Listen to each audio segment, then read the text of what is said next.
Mega DSC ద్వారా రాష్ట్రంలో 16,000 మందికి ఉద్యోగ కల్పన చేస్తే వాటిలో లొసుగులు వెతుకుతున్న ప్రతిపక్ష నాయకులు గత ప్రభుత్వంలో మెగా డిఎస్సి ఎందుకు పెట్టలేదని ఎమ్మెల్యే వేమిరెడ్డి ప్రశాంతిరెడ్డి అన్నారు. బుధవారం బుచ్చిరెడ్డిపాలెం మున్సిపాలిటీ 20వ వార్డు రామచంద్రపురంలో ఇంటింటికి తెలుగుదేశం కార్యక్రమంలో ఆమె పాల్గొన్నారు. ఇంటింటికి వెళ్లి టీడీపీ సంక్షేమం అభివృద్ధి పథకాలు అందుతున్నాయా లేదా అని ఆరా తీసి ప్రజల సమస్యలను అడిగి తెలుసుకున్నారు. ఈ సందర్భంగా ఆమె మాట్లాడుతూ గత ప్రభుత్వంలో మెగా డిఎస్సి అంటే ఏమిటో తెలియకుండా పరిపాలన చేశారని, అలాంటి ప్రతిపక్షం మెగా డిఎస్సి గురించి మాట్లాడే అర్హత లేదన్నారు.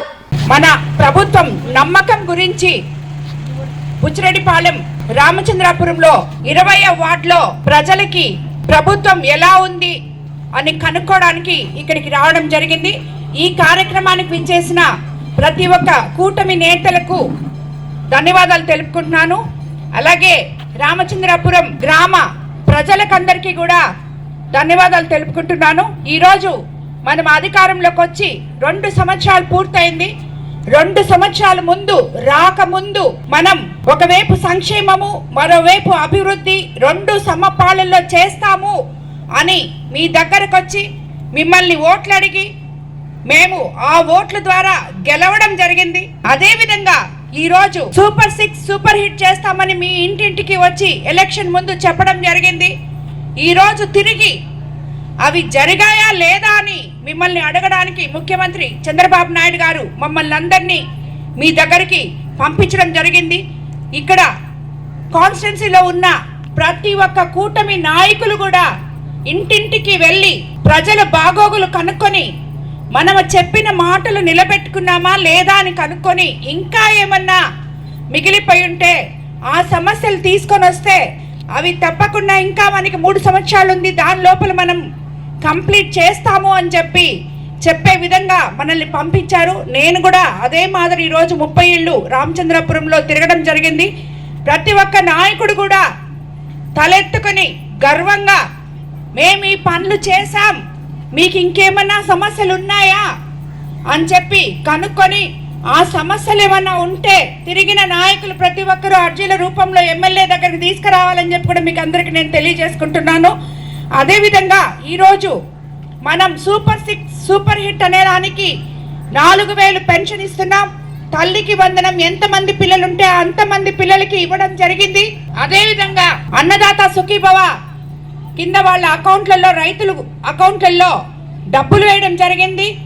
మత్స్యకార సేవలో, ఆటో సేవలో, స్త్రీ శక్తి కింద మహిళలందరూ ఉచితంగా బస్సులో ప్రయాణం చేపిస్తామని చెప్పాం, అది చేశాం.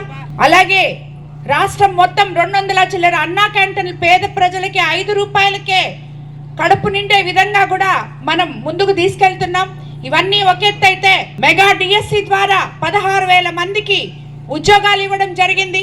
డిఎస్సి అంటేనే ఏంటో తెలియకుండా 5 సంవత్సరాలు కాలాన్ని గడిపేసిన నేతలు ఈ రోజు డిఎస్సి గురించి మాట్లాడుతున్నారు. అసలు ఇన్ని రూల్స్ ఇవన్నీ తెలిసినప్పుడు ఎందుకు పెట్టలేదు 5 సంవత్సరాలు ముందు డిఎస్సి అని చెప్పి డిఎస్సి పోరాటం చేసిన నేతలందరినీ నేను అడుగుతున్నాను.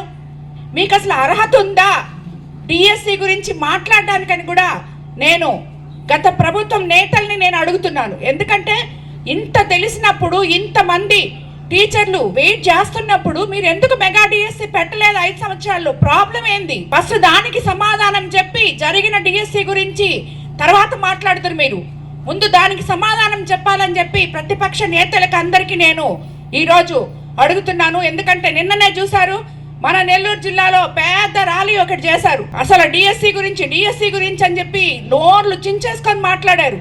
అసలు ఏం చేస్తున్నారే మీరందరూ? మినిస్టర్లుగా ఉన్నారు, జిల్లా అధ్యక్షులుగా ఉన్నారు, అదేవిధంగా ఎంతో మంది అందరున్నారు. ఆ రోజు ఎందుకు మీరు మెగా డిఎస్సి పెట్టలేదు అని చెప్పి నేను అడుగుతున్నాను. ఈ రోజు డిఎస్సి గురించి 4 అంతమంది లబ్ధి పొందుతున్న ఈ మెగా డిఎస్సి ఎంతో కష్టపడి టీచర్లు ఉద్యోగాలు తెచ్చుకుంటే వాళ్ళ అభిమానాల మీద, వాళ్ళ మనోధైర్యం మీద దెబ్బ కొట్టడానికి ఈ మెగా డిఎస్సి గురించి మీరు మాట్లాడుతున్నారని చెప్పి నేను తెలియజేసుకుంటాను.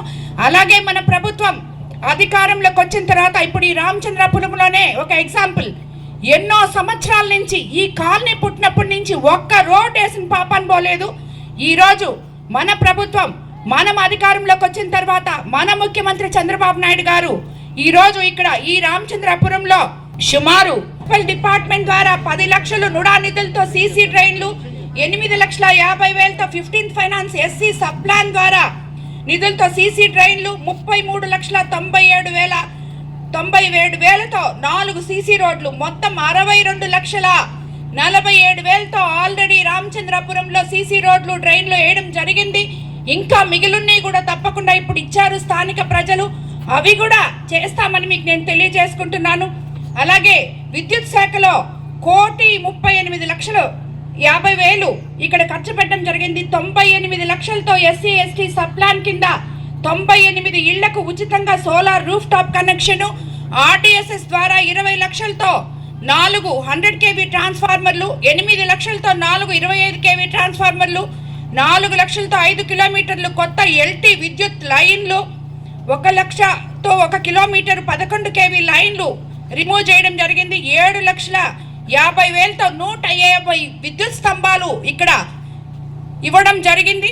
అలాగే సిఎస్ఆర్ ఫండ్స్ కింద తాగునీటి కోసం 15,04,000 ఇక్కడ ఖర్చు పెట్టడం జరిగింది. అలాగే 3 పేద కుటుంబాలకి మన ముఖ్యమంత్రి సీఎం చెక్కుల ద్వారా 2,51,000 ఇవ్వడం జరిగింది. ఈ 2 ఏళ్లలో జరిగిన మొత్తం అభివృద్ధి సంక్షేమం పనులు 2,18,52,000 అయితే, అదే కాకుండా బాంబే బుచ్చి మెయిన్ రోడ్ 14 కోట్లతో 10 రోజుల్లో టెండర్ పిలుస్తున్నారు. నిన్న ఎంపీ గారు వెళ్ళి ఎన్హెచ్ఓలతో మాట్లాడి చైర్మన్ గారితో ఢిల్లీలో మాట్లాడి శాంక్షన్ కూడా తీసుకోవడం జరిగింది. అది ఆల్రెడీ శాంక్షన్ ఉందనుకున్నాం, ఇంకా టెండర్కి లేట్ అవుతుంది. నిన్ననే ఎంపీ గారు వెళ్ళి దాన్ని శాంక్షన్ చేయించుకొచ్చారు. 10 రోజుల్లో టెండర్ పిలవబోతున్నాం. ఈ రకంగా చూస్తే ఒక్క వార్డులో ఇంత డబ్బులు ఖర్చు పెట్టడం మన ప్రభుత్వం వచ్చి 20 వార్డులు ఉన్నాయి బుచ్చిరెడ్డిపాలెం టౌన్లో, ఇది 20వ వార్డు. ఈ వార్డులోనే ఇంత డబ్బులు ఖర్చు పెట్టాం. ఇవే కాకుండా ఈ గ్రామాన్ని మన ఎంపీ గారు దత్తత తీసుకోవడం జరిగింది. ఇవన్నీ ఎందుకంటే మేము ఒకటొకటి ఇప్పుడే స్కూల్ బిల్డింగ్స్ దాన్ని సగం గట్టి ఆపేస్తున్నారు, అవి చేయబోతున్నాం. దాని ఎదురుగా ఉన్న గ్రౌండ్ వాళ్ళకి లేకుండా ఉంది. పిల్లలకి సుమారు 120 మంది పిల్లలున్న ఆ స్కూల్కి గ్రౌండ్ లేదు. ఆ ఎదురుగా కూడా ఉన్న స్థలాన్ని కూడా సిఎస్ఆర్ ఫండ్స్లో వాళ్ళకి గ్రౌండ్గా ఇవ్వబోతున్నాం. అలాగే వాటర్ ప్లాంట్ స్కూల్లో లేదు, విపిఆర్ ఫౌండేషన్ తరఫున వాటర్ ప్లాంట్ కూడా పెట్టబోతున్నాం.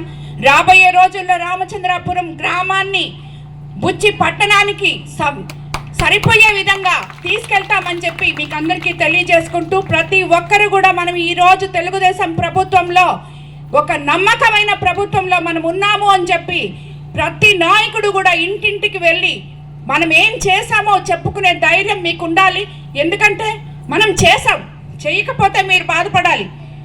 ఇప్పుడు ఉన్నది అడుగుతున్నారు కొంతమంది, కొత్త పెన్షన్లు పెట్టిన తర్వాత అమ్మ మీరు పెట్టుకోండి వస్తాయి అని చెప్తున్నాం. రిలీజ్ అయినప్పుడు తప్పకుండా వస్తాయి. అలాగే ఇళ్ళు కూడా చాలామంది ఇక్కడ ఇల్లు చెప్పారు.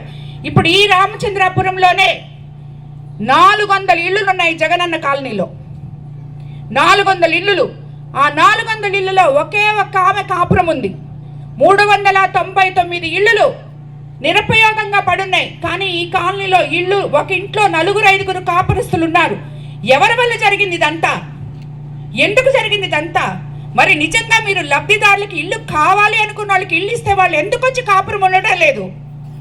ఇదే ఇప్పుడు నేను మున్సిపల్ కమిషనర్ గారికి కూడా చెప్పాను, ఎంఆర్ఓ గారికి చెప్పాను. సాయంకాలం లోపల అసలు ఎవరు ఏంటి అని చెప్పి కనుక్కోమని చెప్పి, అది కనుక్కున్న తర్వాత ఆ ఇల్లు నిరుపయోగంగా ఉంటే ఇల్లు లేని వాళ్ళకి ఇల్లు ఇచ్చేటట్టు ప్రభుత్వంతో కలెక్టర్ గారితో మాట్లాడి దాన్ని ఏర్పాటు చేస్తామని కూడా మీకు అందరికీ తెలియజేసుకుంటూ